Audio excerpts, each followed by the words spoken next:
शिंदे साहेब काय सांगाल? वरळी विधानसभा आपण जवळून बघितलेली आहे, अनेक प्रकल्प आहेत, वरळी BDD आहे, त्याचबरोबर स्लम एरिया देखील मोठ्या प्रमाणात आहेत. मागच्या लोकसभा निवडणुकीत हायराईजचा प्रश्न हा उपस्थित केला होता, यावेळी तो प्रश्न सुटलाय का? आणि शिवसैनिक म्हणजे या मतदारांना आपल्याकडे आकर्षित करण्यात आपल्याला यश आलंय का? मुळात वरळी मतदारसंघ हा शिवसेनेचा मतदारसंघ आहे. शिवसेनेच्या स्थापनेपासून ज्या जागेमध्ये आपण बसलो आहोत ती आमच्या या जागेतच खाली शिवसेना शाखा आहे. शिवसेनेचे नेते दत्ताजी नलावडे यांनी जी कार्यकर्त्यांना सुरुवातीपासून एक दिवंगत दत्ताजी नलावडे यांनी कार्यकर्त्यांना एक कामाची शिस्त राखून दिलेली आहे, शिवसेनेबद्दलची एक निष्ठा आखून दिलेली आहे. त्या शिस्तीने आणि निष्ठेने आजही या ठिकाणी काम होत असते. ज्या शाखेच्या परिसरात आपण बसला त्या शाखेने 1966 पासून आजपर्यंत शिवसेनेचे नगरसेवक निवडून दिले आहेत. मधल्या आणि सातत्याने आमदार खासदार निवडून दिले, मधला काही काळ वगळला तर. परंतु शिवसेनेची जबरदस्त पकड कार्यकर्त्यांच्या जोरावर या मतदारसंघात आहे. मागच्या वेळेला आदित्य साहेबांनी या ठिकाणी इथे आले, निवडणूक लढले, त्यावेळेला शिवसेनेचे एक युवक म्हणून त्या ठिकाणी आले, पण तो आज ते राज्याचे नेते आहेत. राज्याचे नेते म्हणून त्यांचं महत्त्व आम्हाला माहिती आहे. आणि महत्त्वाच्या राज्याच्या नेत्याला कार्यकर्त्यांनी कशा पद्धतीने निवडून आणलं पाहिजे, शिवसेनेची या ठिकाणची जी ताकद आहे त्या ताकदीचं मतांमध्ये कसं रूपांतर केलं पाहिजे, हे सगळं ज्ञात असलेले ज्यांच्याकडे कार्यकर्ते आहेत त्यांना निवडणूक सोपी असते. कामाच्या बाबतीत बोलाल तर या ठिकाणचे अगदी वॉटर गटर मीटर ह्यापासून जे शिवसेनेने या ठिकाणी कामं केलेली आहेत त्या कामाचा सिलसिला आजही आहे. इथे हाय राईज बिल्डिंग येणार आहे भविष्यात, हे आम्हाला माहीत होतं. आमच्या जुन्या चाळींची रिडेव्हलपमेंट हे आमच्या ज्ञात होतं. म्हणून प्रत्येक प्रतिनिधीने वेगवेगळे कामं केलेली आहेत. आम्ही जमिनीच्या खाली ज्या सुविधा पाहिजेत, ज्या पुढच्या 20 वर्षामध्ये उपयोगी येणार आहेत, त्या सगळ्या सुविधा करून घेण्यामध्ये आम्ही यशस्वी ठरलेलो आहोत. जमिनीच्या वरच्या ज्या सुविधा आहेत, ज्याच्यामध्ये काही कायदेशीर अडचणी असतील, त्याच्यात मार्ग काढण्याचा प्रयत्न केलेला. अगदी जवळच सांगतो, गणपतराव कदम मार्गासारख्या ठिकाणी रोड वाइंडिंग आहे, कारण आता गर्दी वाढली या विभागामध्ये हायरस टॉवर आलेले आहे, या विभागामध्ये कॉर्पोरेट सेक्टर आलेले आहे, त्या दृष्टीने ट्रॅफिक वाढलेलं आहे, मनुष्य रहदारीची संख्या वाढलेली आहे. मग या ठिकाणी डेव्हलपमेंट प्लॅनमध्ये असलेले रोड वाइंडिंग ते झाले पाहिजे, पण ते होताना आमचा मूळ रहिवासी विस्थापित होता कामा नये, त्याची आम्ही काळजी घेतोय. या ठिकाणी चांगले आयलंड मिळाले पाहिजे, ते त्यांचं रुंदीकरण झालं पाहिजे. ते होताना आमचा स्थानिक फेरीवाला, इथे जो राहणारा फेरीवाला आहे, जो अधिकृत फेरीवाला आहे, तो विस्थापित होता कामा नये, पादचाऱ्यांना त्रास होता कामा नये. अशा अनेक गोष्टींची आम्ही या ठिकाणी काळजी घेतलेली आहे.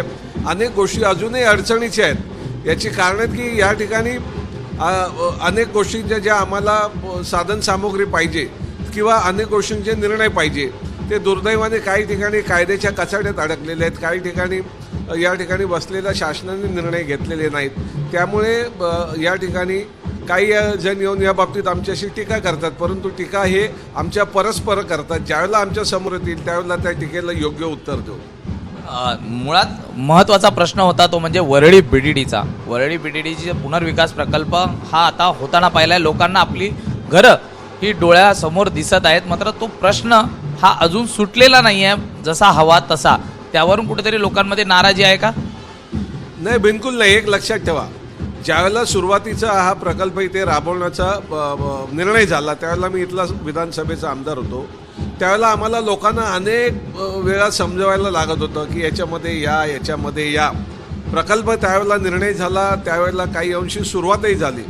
परंतु खऱ्या अर्थानं उद्धवसाहेब मुख्यमंत्री झाल्यानंतर याचे जे काही महत्त्वाचे निर्णय होते ते निर्णय घेतले गेले, काही चुकीचे निर्णय होते ते त्या ठिकाणी त्याच्यामध्ये फेरबदल केले गेले. आणि खऱ्या अर्थानं मग आता वरळी BDD चाळी असेल. आज वरळी BDD चाळीमध्ये पुढच्या 6 महिन्यात आम्ही पोझिशन देणार आहोत जवळजवळ 2,500 ते 3,000 लोकांना. लक्षात ठेवा, आज लोकांमध्ये स्पर्धा लागली आहे की मला पहिल्या फेजमध्ये घ्या, मला सेकंड फेजमध्ये घ्या. जे सुरुवातीला नकारात्मक होतं ते आता एवढं सकारात्मक झालं. याचं कारण उद्धव साहेबांनी घेतलेला निर्णय, आदित्य साहेबांनी त्यांच्या वतीने राबवलेल्या सगळ्या संकल्पना. आज डिले रोडसारख्या विभागामध्ये 22 मजल्याचे टॉवर होत आहेत BDDचे, जिथे 3 मजला खाली पार्किंगची व्यवस्था आहे. आज तिथे जवळजवळ 10 मजले वरती आलेले आहेत. म्हणजे हा प्रोजेक्ट अतिशय गतीने या ठिकाणी सुरू आहे. आता प्रोजेक्ट सुरू असताना वेगवेगळ्या अपेक्षा काही ठेवून असतात. आता ज्यांच्याही जलश आहे की हा प्रोजेक्ट होतोय, ज्यांच्याकडे ही मानसिकता हा प्रोजेक्ट स्वीकारण्याची नाही, अशी मंडळी पुढे येऊन त्याच्यामध्ये राजकारण करून कुठे 4 मतं पदरात पडतात काय तो प्रयत्न करत असतात. त्याच्यामुळे या ठिकाणी आणि मग अशा नकारात्मक बोलणाऱ्यांकडे मीडिया जास्त बघत असते. त्यामुळे कदाचित या सगळ्या गोष्टी घडून येतात. परंतु आम्ही सक्षम आहे. या ठिकाणी जो पाया मजबूत असावा लागतो तो आमचा पाया एवढा घट्ट आहे. त्याच्यामुळे असे किती टीकाकार आले, कोणी आमच्यावर नकारात्मक बोललं तरी ह्या सगळ्या गोष्टी स्थानिक रहिवासी, स्थानिक मतदार उधळवून लावतील आणि प्रचंड मतांनी पुन्हा एकदा आदित्य साहेबांना इथून निवडून देतील. जर आपण पाहिलं तर हा मतदारसंघात प्रामुख्याने चर्चा झाली ती वरळी कोळीवाड्यांच्या पुनर्विकासाची, कोस्टल रोडची, मुंबई सेंट्रल जो पार्क आहे ज्यातला काही भूखंड हा देण्यात आला, याचं राजकारण मोठ्या प्रमाणात झालं आणि याच राजकारणातनं अनेक टीकाही आपल्यावरती झाली. 3 आमदार असताना अशा पद्धतीने आपल्यावरती टीका होत होती. काय प्रतिक्रिया आहे? टीका करणाऱ्यांना माहिती आहे का नेमका प्रोजेक्ट काय आहे ते? हा प्रोजेक्ट कसा झाला, कसा होणार आहे माहिती आहे का? वरळी कोळीवाड्याच्या बाबतीत मी विधानसभेत आमदार असताना माननीय तत्कालीन मुख्यमंत्री देवेंद्र फडणवीस साहेबांनी सांगितलं की कोळीवाड्यांसाठी विशेष दर्जा देणार आहोत, त्यांचं सीमांकन व्हायला पाहिजे. दुर्दैवाने अजूनही सीमांकन पूर्ण झालेलं नाही. हा दोष कोणाचा आहे? टीका करणाऱ्यांना हे माहिती आहे का? अजूनही सीमांकन झालेलं नाही, विशेष दर्जा देऊ. आणि त्यावेळेला हेही आम्ही त्यावेळेला सांगितलं, जर एका बाजूला गावठण म्हणतो आपण, मग गावठणांना जे संरक्षण असते की बाबा माझ्या घरामध्ये गावाच्या जसं गावठणांमध्ये एखादं घर असेल, आज 5 लोकांचं घर आहे, माझं कुटुंब वाढलं तर माझं घर वाढवायला मी डबल करायला गेलो तर त्या ठिकाणी गावठण म्हणून मला संरक्षण मिळालं पाहिजे. परंतु MRTP ॲक्टमध्ये या ठिकाणी आमच्यावरती, त्या ग्रामस्थांवरती ॲक्शन होते, आमचं घर तोडलं जातं. आम्हाला त्यावेळेला सांगितलं गेलं की MRTP ॲक्टमधनं यांना वगळू. आजही वगळलेलं नाही. आजही त्या ठिकाणी अशा तऱ्हेचे प्रकार होतात. ह्या सगळ्या गोष्टी यांनी ध्यानात घेतल्यात का टीका करणाऱ्यांनी? त्यांना नेमकं सीमांकन काय माहिती आहे का? त्यांना नेमकं या ठिकाणचं विशेष दर्जा काय देणार आहे माहिती आहे का? शासनाने जर आपले निर्णय दिले नसतील तर तुम्ही आमच्यावर टीका करून काय फायदा आहे? कोरोना काळात कोस्टल रोडचं काम, त्याचबरोबर अटल सेतूचं काम हे मोठ्या प्रमाणात रखडवण्यात आल्याचा देखील आरोप हा करण्यात आला होता. नेमकं खरं काय आहे? नाही बघा, असं आहे की कोरोना काळामध्ये आणि विशेष करून एक जो स्पॅन आहे त्या स्पॅनबद्दल कोळी बांधवांचा आक्षेप होता. त्यावेळेला अनेक बैठका झाल्या. मी त्या बैठकीला होतो. माननीय आदित्य साहेबांनी बैठका घेतल्या. जवळजवळ 250 कोटीने ती किंमत वाढते आणि हा 3 वर्षांनी हा प्रोजेक्ट त्या ठिकाणी पुढे जातोय.